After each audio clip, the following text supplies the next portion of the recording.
Assalamualaikum warahmatullahi wabarakatuh. Kembali lagi bersama kita di Obras, obrolan santai bersama siswa SMP Al-Masum. Di sini bersama aku, Daryl Milo Busairi dari kelas 8 Super. Menjelang datangnya bulan suci Ramadan yang akan kita laksanakan besok nih. Di kesempatan kali ini kita akan ngobrol-ngobrol santai nih perihal tradisi yang biasa dilakukan halayak umum saat menyambut datangnya bulan Ramadan. Tapi aku di sini nggak sendirian. Ada juga teman aku dari kelas 8G. Hai guys. Dan yang akan menanyakan beberapa pertanyaan dan pertanyaan juga sama di sini ada Bapak Haji Ahmad Sodikin. Beliau juga merupakan salah satu guru di SMP Al-Masum. Assalamualaikum Pak. Waalaikumsalam warahmatullahi. Gimana nih Pak kabar Bapak? Alhamdulillah baik, alhamdulillah.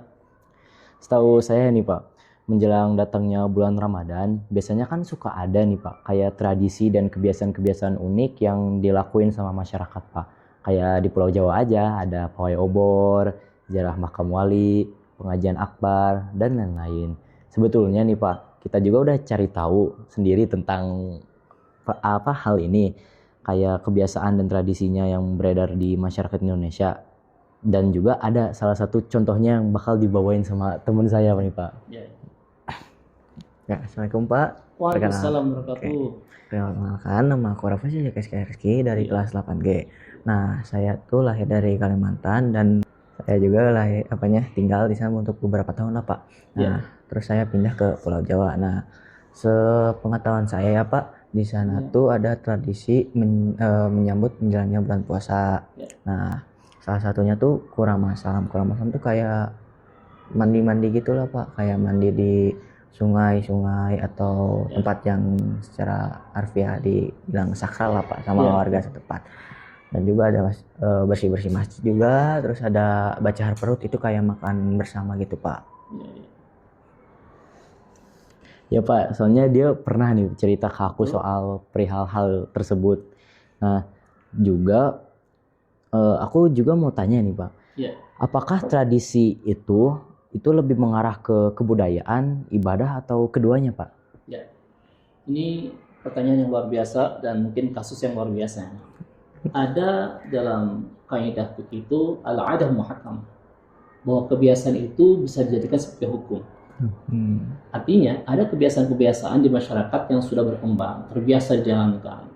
Itu bisa jadi hukum dalam perspektif boleh dilaksanakan dengan syarat tidak bertentangan dengan syariat. Misalkan tadi ada mandi. Kalau mandinya yang membersihkan badan kita agar badan kita bersih, menghadap Allah dalam keadaan bersih sebagai tafaul, ya. Tafaul bahwa ini optimis kita akan bersih-bersih agar nanti masuk bulan Ramadan dalam keadaan suci. Kita tahu bahwa Ramadan itu artinya bulan yang suci. Kalau niatnya ke sana itu tidak masalah. Akan tapi kalau niatnya adalah untuk mohon maaf, seakan mendatangkan leluhur sehingga dekat dengan leluhur, itu malah syirik jatuhnya. Akan tapi kalau tujuannya ingin bersihkan diri, mendekatkan diri kepada Allah lewat mandi bersih, itu kan dianjurkan dalam Islam juga. Namanya al-ghuslu adus. Ya. Kalau niatnya, itu tergantung pada niat sebetulnya. Kalau niatnya ikhlas karena Allah, ingin mendekatkan diri kepada Allah, itu malah jadi kebaikan. Akan tapi jika niatnya ada unsur syirik, itu dilarang. Termasuk mohon maaf, misalkan datang ke makam wali, ziarah, itu bagus kalau niatnya adalah untuk iktibar kematian. Pertama, kita akan mati seperti mereka. Artinya kita akan hati-hati agar jangan sampai perbuatan kita di dunia ini buruk. Kemudian yang kedua, kita mendoakan para wali. Mendoakan bukan minta doa. Kita mendoakan Allahumma gfirlahu warhamhu, itu baik. Akan tapi kalau minta-minta di kuburan wali itu dilarang hukumnya, syirik namanya. Minta hanya kepada Allah. Atau pawai obor, tujuannya apa? Itu masyiar, biar orang tahu, oh iya sekarang ini akan ada Ramadan nih, biar semuanya siap-siap. Tadi itu adus untuk bersihkan diri menghadap Allah, kemudian ada zikir, tasbih, tahmid, kemudian disyiarkan bahwa besok ada Ramadan. Jadi semuanya tahu, oh siap-siap, alhamdulillah, malah bahagia. Seolah-olah ini adalah penyambutan, selamat datang, marhaban ya Ramadan. Jadi yang tadi itu kalau seandainya bertentangan dengan syariat itu tidak boleh. Tapi kalau niatnya baik, ikhlas karena Allah untuk kebaikan, insya Allah itu malah diperbolehkan. Begitu. Siap. Oke Pak, baik. Menurut Bapak nih Pak, kalau aku boleh tahu dan kita juga boleh tahu, Sebenarnya kegiatan-kegiatan yang tadi disebutin tuh Pak sama Rafasya sama itu tuh apakah diperbolehkan dan sesuai nih sama hukum dan syariat Islam? Ya, sekali lagi, apabila memang yang biasa dilaksanakan itu hanya untuk mendekatkan diri kepada Allah tanpa ada syirik di dalamnya, tidak ada unsur syirik, itu diperbolehkan. Tapi kalau unsur syirik misalkan ada kebiasaan mengundang arwah-arwah leluhur, itu salah. Ya, jadinya salah. Akan tapi kalau ini mah hanya memang ingin mendekatkan diri kepada Allah.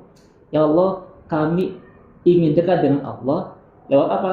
Di antaranya silaturahmi ke saudara, kerabat, ya. Kemudian mendoakan, ya. Jadi kita lihat aja misalkan ada orang yang mohon maaf, anggap membakar kemenyan misalkan. Membakar kemenyan. Kalau tujuannya untuk wangi-wangian, karena malaikat suka dengan yang wangi-wangi, pakai bukhur misalkan, kita istilahnya sekarang bukhur yang wangi banget. Kemudian dibakar dalam rumah, tujuannya untuk agar ruangan wangi. Kemudian para malaikat datang karena malaikat senang yang wangi-wangi, itu malah perbolehkan. Tapi kalau tujuannya mendatangkan leluhur, kemudian bernuansa syirik, bahkan minta kekuatan selain kekuatan Allah, maka itu dilarang sama sekali dalam agama. Jadi kembali lagi, innamal a'malu binniyat wa innamal likulli imri'in ma nawa. Segala sesuatu tergantung kepada niatnya. Dan seorang akan mendapatkan apa yang diniatkannya. Maka perbaiki niat kita, ya, ikhlas karena Allah untuk kebaikan dan kemaslahatan itu. Oke, jadi semuanya tergantung tentang niat nih Pak. Jadi misalnya kita ngelakuin tradisi apapun itu, tapi niat kita misalnya buruk atau apa, itu malah jadi ngarahnya ke hal-hal yang buruk gitu Pak. Jadi dilarang gitu. Tapi kalau misalnya benar-benar kita buat mengikat tali persaudaraan gitu Pak, terus menyambut datangnya bulan Ramadan secara meriah gitu Pak, memperingati orang-orang juga biar bersiap-siap untuk datangnya bulan Ramadan, itu malah jadi nilai bagus ya Pak, nilai baik buat kita. Oke Pak, mungkin itu aja sih Pak, sekian dari kita gitu pertanyaan-pertanyaannya di kesempatan kali ini. Terima kasih juga nih Pak atas waktunya sama ilmunya yang udah dikasih kita. Jadi begitu ya teman-teman. Tradisi itu tentang tradisi yang biasanya kita lakuin itu tergantung semua kepada niat kita. Ya mungkin cukuplah sekian dari kami dan juga selamat menjalankan ibadah di bulan suci Ramadan. Marhaban ya Ramadan. Wassalamualaikum warahmatullahi wabarakatuh.